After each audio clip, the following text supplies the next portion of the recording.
We welcome you into another week of Scrushy on Business here. My name is Dave Green. He is Richard Scrushy. Richard, we took the Thanksgiving week off. How was the holiday with the Scrushy family? Well, it was very, very good. I hope it was the same with you. We had several of my children join their dad and Leslie and I. And we just had a great time. It's always fun, always fun to pull the family together. And then we had some friends over too, so that was great. But yeah, good holiday, and the turkey was outstanding, and I've learned some tricks on that. I actually cooked that turkey on the grill this time, injected it with apple juice, covered Oh, it wow. with honey and brown sugar, and I want to tell you that it was delicious. And everybody really commented on how juicy it was and how tasty it was. So I'll do that again next year. How Yeah, about you? on the grill. That's a Yeah. challenge. Oh yeah. And of course, you shut the grill and you let it heat, and of course you cover it with tinfoil and you let it heat up, and actually it was heating up. It was around 450 to 500, and it cooked for about 40 minutes, and it was absolutely perfect. Yeah. Yeah, Wow. Wow. great. That's a challenge in itself. And I know you've got a lot of people to feed over there. So that had to be a pretty big bird. Oh, it was. It was good. Well, I Yep. wanted to Yep. ask you as we kind of follow up from our last episode. We talked about some news that involved you and an article that was written in AL.com, and we talked Mhm. about it in our last episode. But I'm curious what the fallout has been since that announcement has been made, and people have been able to, read up and learn and hear from you. And if you haven't done that, again, please go back and listen to our last episode, and you can hear from Richard himself and what he had to say. But what's the fallout been? Well, let me just say this. It's been very positive. Of course, you always have your naysayers. You always got some people that they want to make a comment. Unfortunately, they don't have all the information. And the people that are smart folks that have kept up with what's going on and actually read the lawsuit that we filed and are familiar with my case and the situation over the past, they had some very positive comments, and very glad to see that the truth is coming out, and that these attorneys that did some very dishonest things, some things that literally they should be disbarred for. I mean, you cannot be representing a client and turn around and represent another client that's adverse to them and use the information that you gathered from the client against them. And that actually happened. And so that's a call to conflict. It's not allowed in legal practice. We've asked the judge to disqualify them for the conflict, and there are significant damages associated with that because they use that information to literally steal things and take things from my wife and I and my children that they should have never taken, and it's just extremely illegal, very, very wrong. And so as I've looked at the news coverage, it's been extremely positive. I mean, I've seen at least 4 or 5 articles that have been written about this lawsuit now in some very reputable news outlets, and all of them say very favorable things regarding the lawsuit because they know they know that this is wrong. The legal profession is not allowed to do these things, and the fact that these lawyers did this is wrong. But let me tell you, there's a pattern of practice here because what we have found is that this is not the first rodeo. They've done this before. And the matter of fact, there was a big case in Northern District Federal Court in Alabama where they were disqualified by a federal judge for doing the same thing, and where they had a conflict and where they were representing both sides, representing had a client turned around and represented another client adverse to them at the same exact time. Well, you can't do that. And there are requirements, and the requirements are that if you're going to leave me as your client, and you're going to represent someone that's adverse to me, you have to come to me, and you have to say, look, and this is the law. We're going to be representing this other party, and they're adverse to you, and so we want you to sign this waiver, and that would allow us to do that. Well, they never did that, and that's a requirement. As a matter of fact, it's even a requirement in their own law firm. They have internal policies that require that because that is the law, and they did not do that to either myself or my wife, and they became adverse to both of us.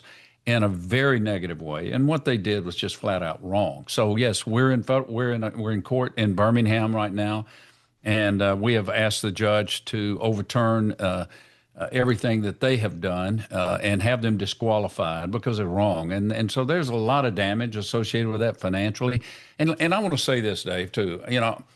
There are a couple of smart alecks that out there, that actually have commented on the internet and on some of the news outlets and said stupid things like, the things that are just wrong about me and about my family and whatnot. And let me just make this very, very clear for people out there who want to know the truth. If you don't have the information and you don't know what you're talking about, you really ought to keep your mouth shut.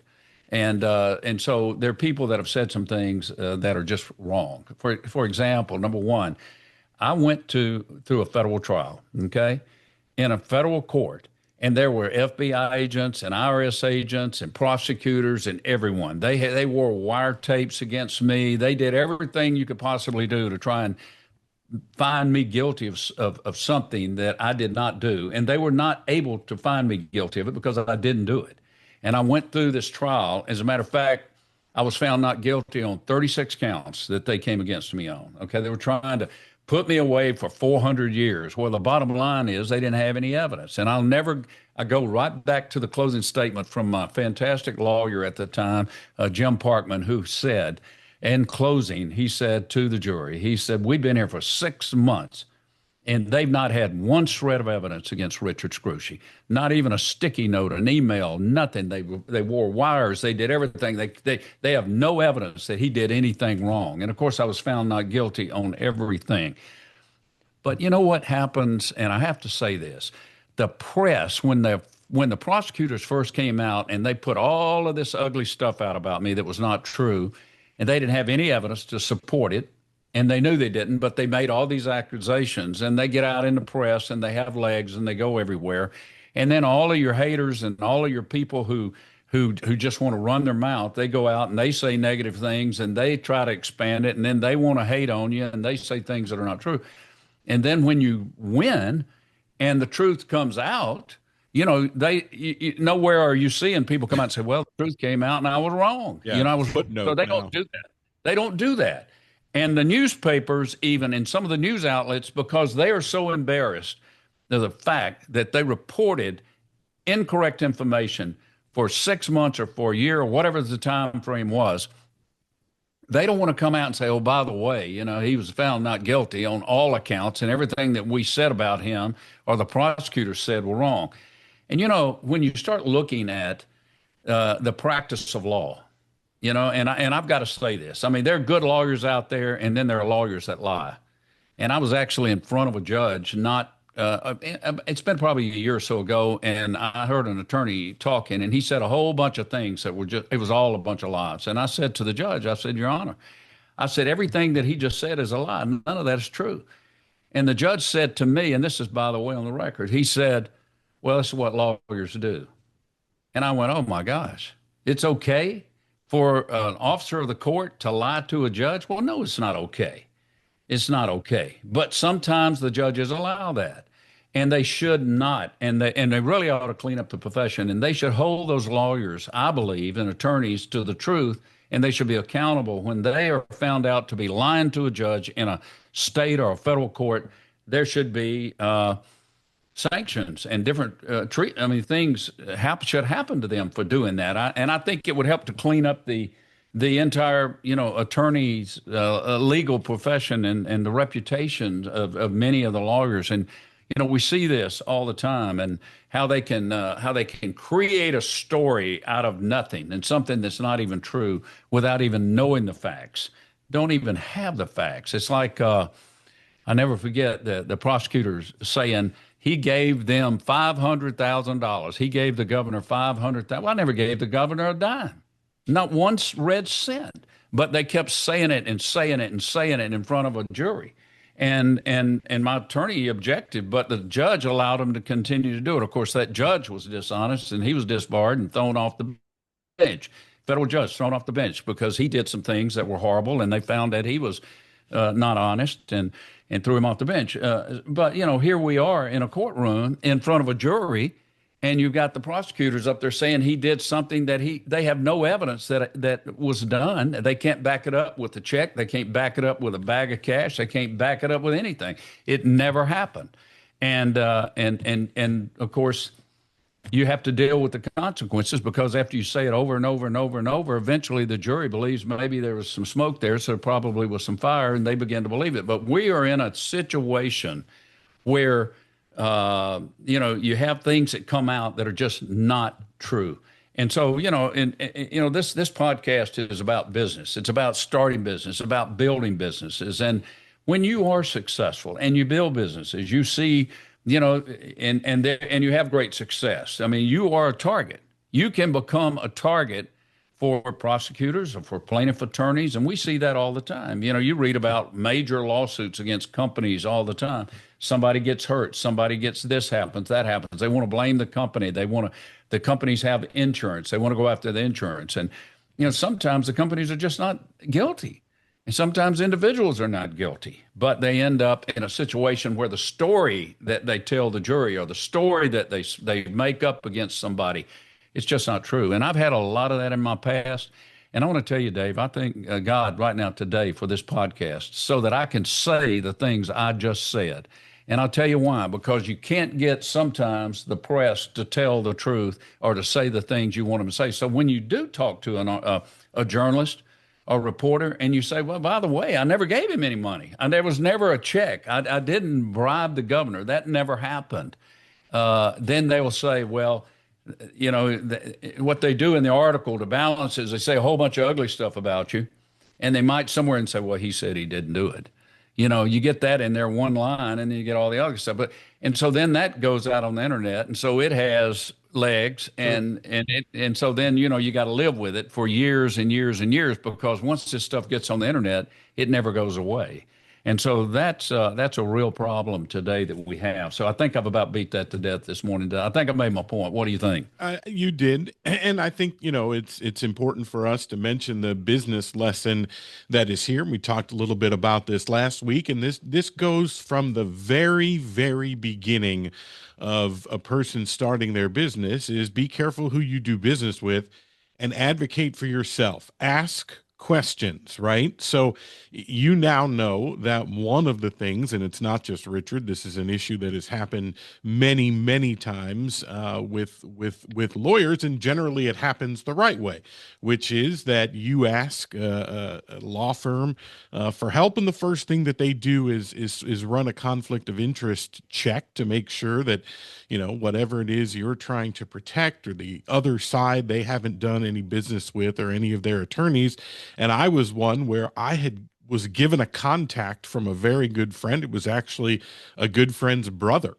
And I was excited about working with him because he knew more about our business than, the average person would know, just because of his brother. And unfortunately, when I called him, one of the people that I was potentially going to have legal issues with, his old firm had done some business with, and he had personally worked on the account. So unfortunately, I wasn't able to use him. But that's what is supposed to happen, I should say, and what happens most of the time. So business lesson in all of it. And it's not just attorney, it's accountant, it's everybody that you work with, right? Advocate for yourself, ask the right questions. Just because someone has a title doesn't mean that they're going to do what you need to do, how you want it done, and that there aren't going to be any problems. So protect yourself. I think that's the key lesson in a lot of this. Yes, absolutely. It's funny. I'm sitting here. We just got an email in, and a very nice lady just said, good morning. How you doing today? Wishing you a wonderful day. And I said, want to say thank you for that. And you know who you are. You just sent that. It happened, and appreciate that. Yep. We're very excited about the opportunity to be able to discuss the things we're going to talk about today. And you're so right, Dave. I really appreciate your comments on that, and I think people need to understand that lawyers can't do some of the things that and there are dishonest lawyers, just like there are dishonest plumbers and electricians. I've had a few people work at my house, to be honest with you, and they overcharged me, and I found out they didn't do the work right. So this happens in all professions. We have malpractice in the medical professions as well.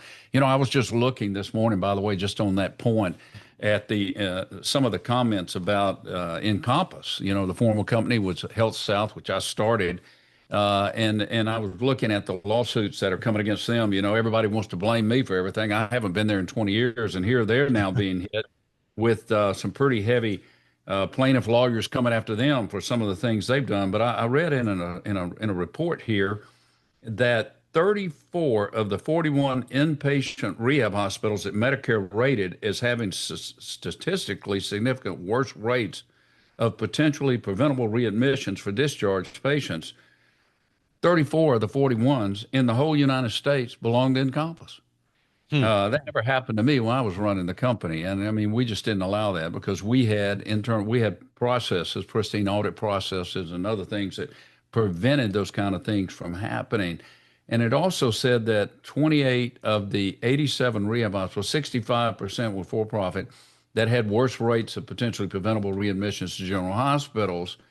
And so you had a large portion of those belong to the folks over at Encompass. So they're going through some lawsuits for, not doing a good job, just not taking care of patients, apparently. I mean, we don't know whether any of this is true or not. All we know is what we read, and the attorneys. And again, we were talking about plaintiff attorneys. They can make up stories that are not so much true in order to get judgment. So I don't know whether this is true or not. But I do believe that if Medicare has reported failures and reported that there are things that were done wrong, that's probably true. And I'm sure in their audits, they would be accurate in what they had to say. And I guess the lawsuits are driven by the fact that there were failures on the part of the company's operations in the way that they handled patients and whatnot. So anyways, there you go. There's a perfect example there, again, of what we're talking about. So, I got attacked for things that I didn't do. I hope that they didn't do what this is saying they did. And maybe they did, maybe they didn't. I don't know.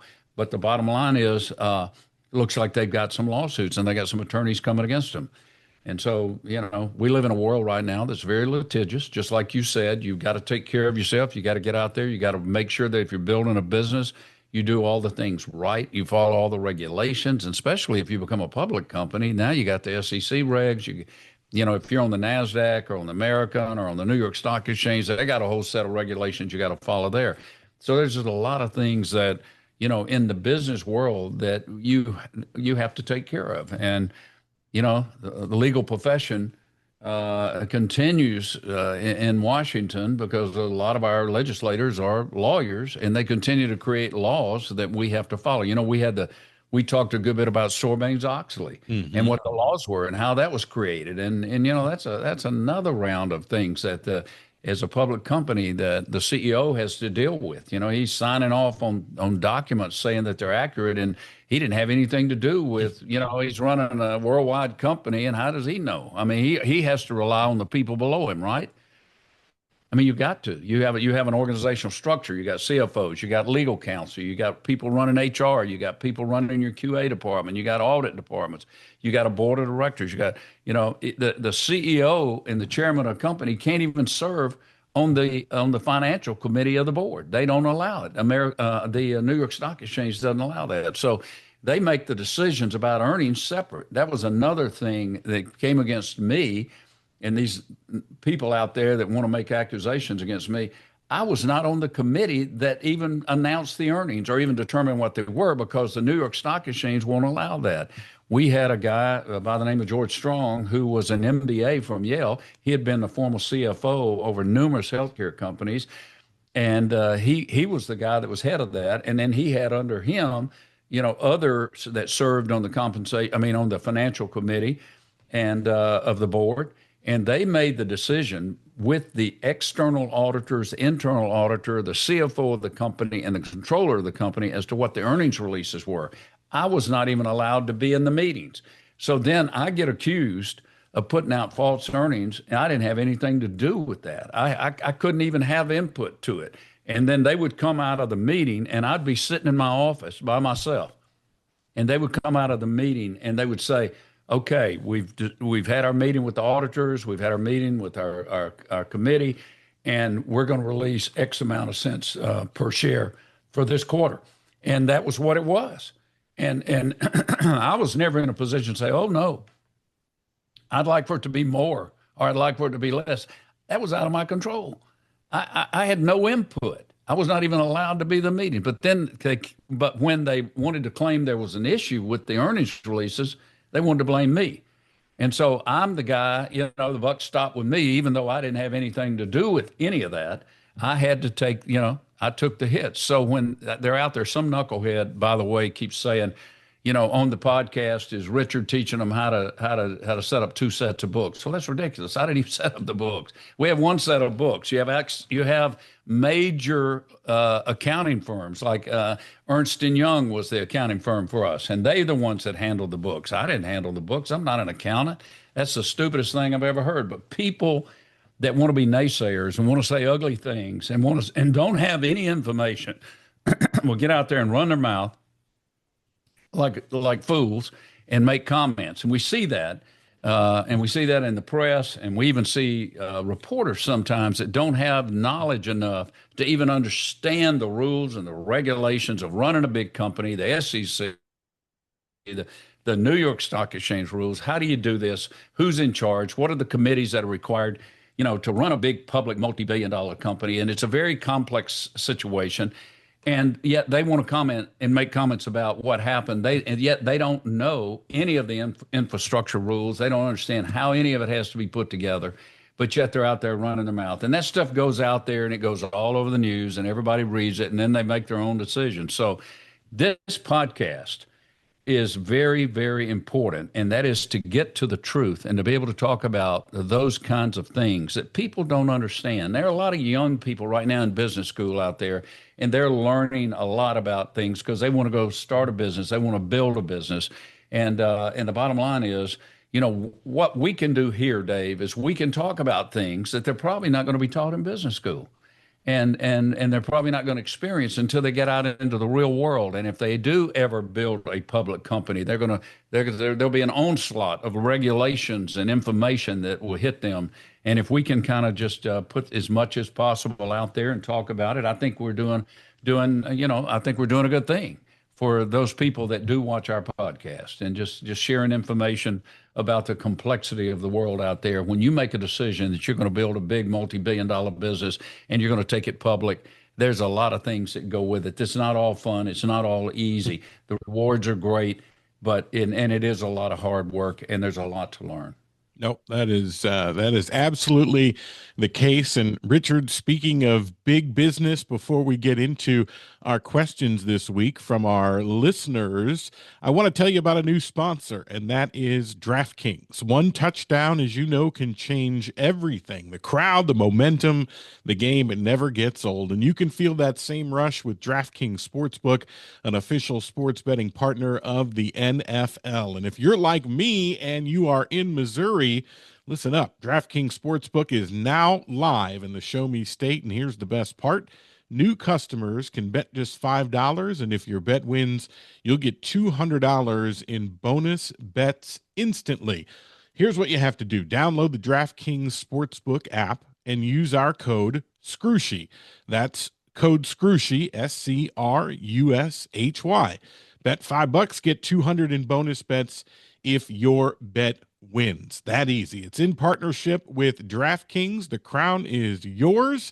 And here's the disclaimer. Gambling problem? Call 1-800-GAMBLER. In New York, call 877-8-HOPE-NY or text HOPE-NY 467-369. In Connecticut, help is available for problem gambling. Call 888-789-777 or visit ccpg.org. Please play responsibly on behalf of Boot Hill Casino and Resort in Kansas. Pass-through of per-wager tax may apply in Illinois. 21 plus age and eligibility varies by jurisdiction. Void in Ontario. Restrictions apply. Bet must win to receive bonus bets which expire in 7 days. Minimum odds required. For additional terms and responsible gaming resources, see dkng.co/audio. Limited time offer. Speaking of attorneys, that's a disclaimer right there that you have to have in your audio ad, so that because you obviously can't read it on the screen if you're listening to it on a podcast. So we thank our friends at DraftKings, and I'm sure, Richard, football was probably a big part of the Thanksgiving weekend in your household as it was in mine.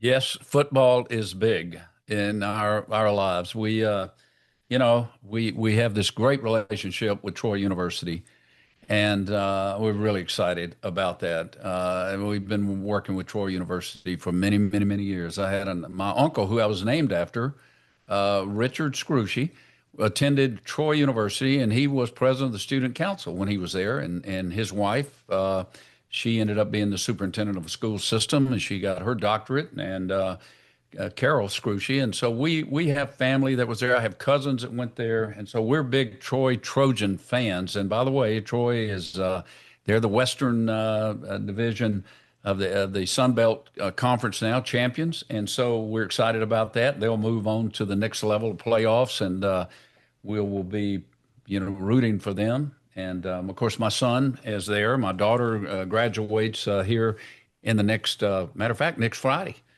From Troy. Congratulations. My son-in-law graduates with his MBA. And so we got a lot going on there, but football is big. I was looking at some of the questions that came in, and Eric from Tampa said, with all the changes in healthcare, would you still consider it a good place for entrepreneurs today? Yeah, let me jump on that one real quick. Please. Yes, the answer to that is absolutely yes. I look for, when people ask me questions like that, I say, look, find a business that is needed. And I'm here to tell you that everybody's going to need health care. Everybody. We're all going to get older. We're going to have accidents. We're going to have things, disease. I mean, look, people are going to get sick, and I don't think there's a whole lot we can do about that. Okay. And so, but we can find niches within the healthcare area to make lives better, to help people get well sooner, to move them off the healthcare dollar, to deal with that, with all the different things that we go through as humans in our lives. And so I look for places where we can not just jump into situations where we're costing the system more money, but where can we relieve the system of cost? Where can you go in and offer a better service for less money and get people well? There's a lot of new things going on, okay? There's the biologic industry. That's a big growth area. We're seeing that. We saw this huge growth in freestanding emergency rooms. Now, some of the freestanding emergency rooms have gotten a little pricey. However, they're probably, and some of them may be charging as much as a ER in a hospital, and that's kind of bad. But the bottom line is urgent care. Urgent care became really big, and now we have telemedicine and all of those areas. That's helped bring the cost down. As a matter of fact, my family uses telemedicine now, almost exclusively. Anytime we get sick, we jump onto a telemedicine call. And there was a long time where people didn't think, there were a lot of naysayers. That's never going to work, never going to work. Well, it works fantastic. Because there are a lot of things that are just real simple in healthcare. Right. You got a sore throat, you got a bacterial infection, you're coughing up gunk, you got earaches, and doctors can handle that by a Zoom call. And they talk to you. Okay, so tell me, and it's a minor antibiotic, it's maybe a steroid to stop whatever the allergic reaction is. They can fix those things, and they can do it quickly for a lot less money than you having to go into an emergency room or into an urgent care center and sit there for an hour to wait to be waited on. And then you got to go in and they got to lay their hands on you, and they do all the blood pressure and all these other things that they check. And you really don't have a problem with blood pressure. You don't have a problem with some of the things, but they're required to go through all these checks, and it costs more money. So you end up, maybe that's $1,000 where on the, it was $50 or $75 on a telemedicine call, and you got the meds, and you went on and you got well. So there are things in the practice of medicine that we're finding out. But now some of the more exciting things are the new technologies. Like now we have Tesla 3 MRIs. I mean, you know, you Dave, you probably remember. I remember well the days before we had MRIs. We were doing, they were doing surgery, exploratory surgery on patients to find out what was wrong with them. Today they do an MRI and they don't have to cut you open and look. But they used to open. I remember looking back early on when I was working in the hospitals. I hate to say this, but back in 1970. I don't even want to tell you that how far back. But anyways, I was working in the hospital, and it was in the 70s, and I would look at the surgery schedule at this particular hospital, and I'd see 25 to 30 exploratory surgery cases every single day, Monday through Friday. And so the general surgeons were racking up. They were in there opening people up, looking at it and seeing what's wrong. Now that's the only way they could do it. They had to open you to look to see what was wrong. And sometimes they'd say, well, we opened up, looked at him, and we just closed him because it was so bad. And I heard that. And I actually would go in. I have in my training, I would be sometimes in surgery, and I've actually seen that happen. They find things and they say, well, you know, this is not going to work. Well, but today we don't have to open and look around because we have MRIs and we have CAT scans and we have other things. And I remember when that first MRI came out and, you know, and they said, well, it was too expensive and it was this and it was that. Well, the bottom line is so many lives were saved and so many dollars were eliminated from the healthcare system from having to do all the exploratory surgeries. Now, think about it. A lot of people didn't make it through the exploratory surgery, and they had infections associated with it. You have to be intubated. You had anesthesia. You had all of this stuff. Now you go, you get an MRI. It takes 30 minutes, and you're done, and they can look and see. They say, well, and now they can turn you every which way, and they got 3D, you know, stuff going on. They got the Tesla 3. And so they're able to find out things. And so the practice of medicine is so much more advanced over the last 20 years, last 30 years. It's almost incredible. But there are areas and there are niches where you can find a place to go and you can move the patients through the system in a more cost-effective way, help reduce healthcare costs, help get the patient well sooner, get them off the healthcare dollar. And if you can find places like that, and be creative and be able to do that, then I think you're really offering the world some major solutions that we need.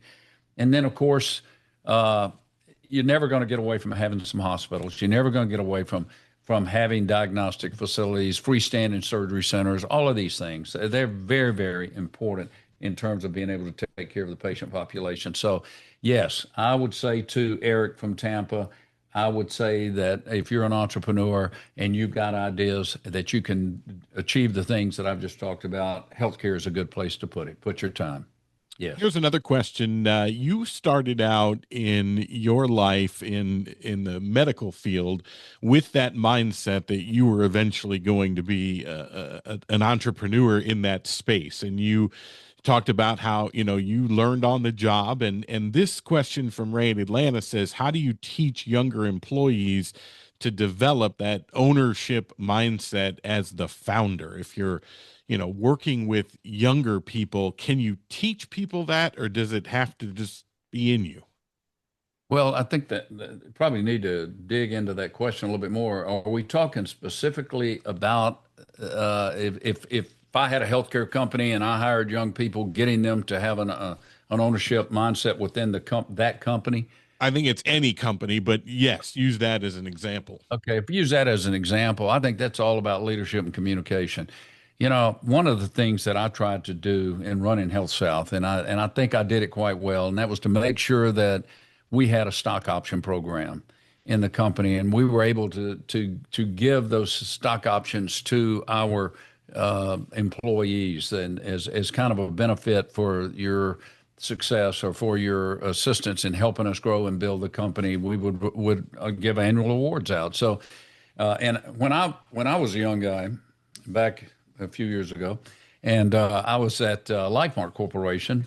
You know, I was in my 26 years old, 27 years old, whatever, and they gave me stock options.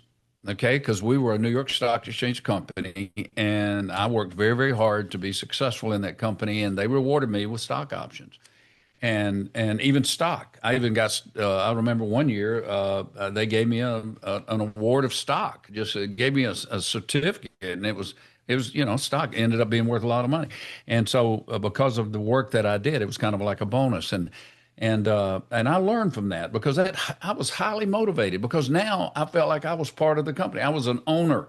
I was an owner. So everything I did, to improve the profitability, to eliminate waste, to expand and grow the company with new business, I was an owner and I was motivated to do those things. So I think in building a company, the best thing you can do is let people feel like they're an owner with you. They have ownership, so they care about waste, so they care about customer service, so they care about growing the business, so they care about all of those things. And if you can build that into them, and they have the feeling that this is my company too, then you're going to have a better employee. You're going to have a employee for a longer period of time, and if you can continue and it's like I remember telling my wife, said, now look, I've got this piece of the company. And if as the company grows and next year I get another little piece of the company and the next year another piece, and we're building wealth in helping grow and build this company. So yes, I think that's how you do it. I think you communicate it to them. I'm giving you this because this is what I expect. And this is the way I want you to feel. I want you to be a part of the company. I want you to know that you are an owner in the company. And it makes all the difference in the world. It's a lot different than, you're working at some company and you just paid a salary and you come and go and it's a 9 to 5 job and, you don't see any upward mobility. You don't feel like, no matter how hard you work, you're not seeing any real benefit to you personally, and you're being paid X number of dollars per hour. And, maybe you get a 3 or 4% raise at the end of the year and that's it. But you don't have any ownership. It's different. And, and I got to say this, I've worked in a university setting because I taught in a university setting and for about 2.5 years. And there is a mindset where, because they were given, everybody in the university got like a 4% raise every year. Right. And it had nothing to do with your accomplishments. It had nothing to do with what you did. The state made a decision, your state employee, everybody gets this much raise. And you never had a situation where they said, okay, you knocked the ball out of the park. You did an incredible job and we're going to give you a 10% raise where everybody else got a 4%. We just didn't see that. And you couldn't have any ownership. And so people didn't care about waste. Dave, they didn't care. And they didn't try to cut cost. They were trying to create more costs. And nobody was focused on the profitability. And not once did anyone ever hand me and said, this is your profit and loss statement for the month or for the quarter or for the year. And you here's your margin. And then next year, we want your margin to be this. And what can you do to reduce costs and to generate that? We didn't have any of that. And so you have a situation where people are not motivated to reduce costs and create profits and grow the business and this and that and the other. So, that's a problem. So in the business world, I don't care how small your business is or how big it is, you've got to get your people all pulling the wagon, all out front, all working for you. Everybody focused on, how do I save money? Even in the administrative assistant area. And people you find there, everybody doesn't have to be out there a line manager. There are people in your human resource department, in your internal, your administrative assistants that carry a heavy load. Give them a little stock option. Give them something so they can help grow the company and feel, hey, I own this company too. Yep, absolutely. Absolutely. Yep. Thank you for the question, Ray. It was a very good one. We invite you to send your questions in info@scrushyonbusiness.com, and we'll get to a couple more here just in 1 second. But I want to tell you about another sponsor of the program. This message is sponsored by Raycon.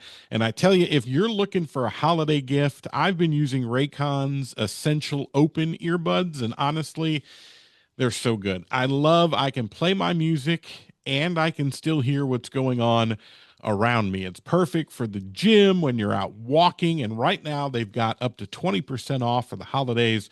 So definitely grab them while you can. Regular earbuds, right? They block out everything. You can barely hear anyone call your name or a car honking. These Raycon ones sit just outside your ear canal, so you get really clear sound, but you can actually hear what's happening around you. They're really light, long battery. That's probably my favorite part of the whole thing. Look, 3 million customers can't be wrong, and that's how many people have been checking out Raycon. Plus, if you don't like them, they have a 30-day guarantee. It doesn't get any easier than that. But again, it's all to with me, it's about the charge. How much can I listen to without having to charge those suckers again? Because I always forget. And with Raycons, you are going to get that 36 hours of battery life, 8-hour earbuds plus a 36-hour case. This is days of nonstop listening. I use Raycons. You should too. The Essential Open earbuds are here for the holiday season, and they are selling fast.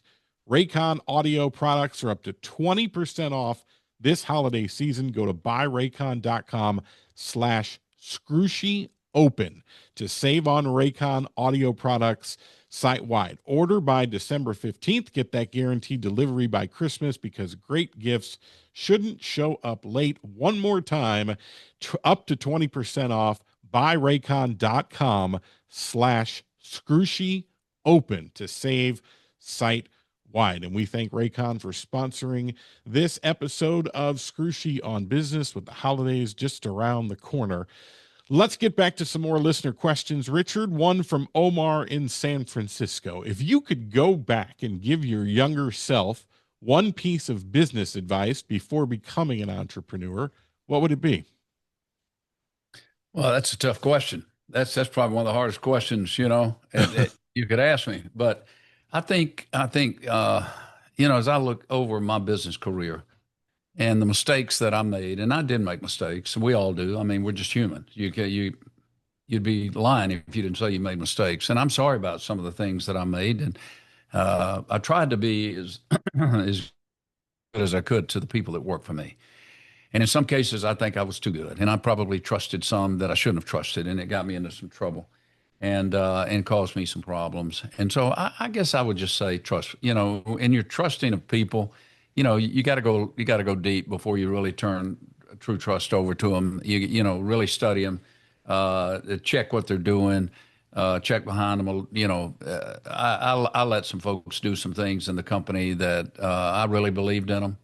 I really did, and thought that they were on target. They would I could let them make decisions and not check behind them, and it caught me.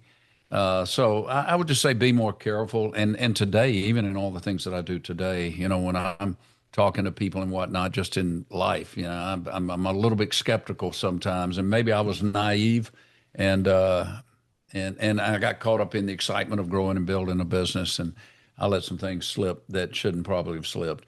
So I just would, if I had it to do over with, I'd be a lot more careful. If I could go back and do it again, some of the things that did get past me would never get past me today. So, I'd ask a lot of questions. I'd dig deep, and I would be very thorough in my examination of what people are doing that'll work for me. But hey, you know what? We've only got a few minutes left. Can we jump to that question, Marcus in Dallas? That's exactly where I was going next. His question: what role does faith or intuition play in your business decision making? Plays a lot. And I think as I kind of reflect on myself, and I don't want to go too long on this, but I think a lot of my intuition was driven by my parents and the way. Like, I had really a good mom and dad, and they would say they could read people, and they would tell me things about it. You're really that guy that you really don't need to trust him, or I don't think this person is what they say they are. But I think a lot of that is built into you in the way that you were raised. And I did learn a great deal from my mom and my dad about things like that. And I think I did make a lot of decisions based on intuition, and but also on faith. And I truly, I'm a spiritual guy. I do believe that that's important. I believe that that God has blessed me in my life in many, many ways. I can't even begin, even through all of the difficulties that I've had to go through in business and different things in my life, dealing with these dishonest lawyers and whatnot. God has blessed me. He blessed me with a beautiful family. I have a great marriage. I thank God for everything. I thank him for everything that he's given me. I've got four of the most wonderful little dogs, and we got a cat, and I love that family, and I love being with them and walking them every day. And I just, I thank God for so many different things, and he has blessed me. I thank him for you, Dave, and this opportunity to be on this podcast. And I appreciate the many opportunities that God has given me, and I truly believe that it's a fact that God does give us visions, and we do see things, and He does open doors for us. And whether or not we're smart enough to walk through them, or our faith is strong enough to walk through them, then that's really up to our spiritual life. And so yeah, faith plays a major role. I believe that that we have to respect others, that we have to try to in our leadership, that we need to be examples. My son just had an incredible thing happen to him at the university, and he now is president of his fraternity. And I told him, I said, look what God has given you. He's given you an opportunity to set example for a lot of young men. And you now can be the example. You can show them and teach and mentor them, and give, with their leadership and with the many things that they go through as they progress through getting a college degree at a major university. So, and so I believe that God blessed me, and that I had a responsibility based on the blessing to do the many things that he gave me the ability to do. And then part of that was, treating people fair, giving people opportunity. Again, it goes back to allowing people to have ownership in the company, giving them stock options, treating people, trusting people, allowing them to expand their roles based on their talents, their God-given talents. So, yeah, I think faith is extremely important, but intuition.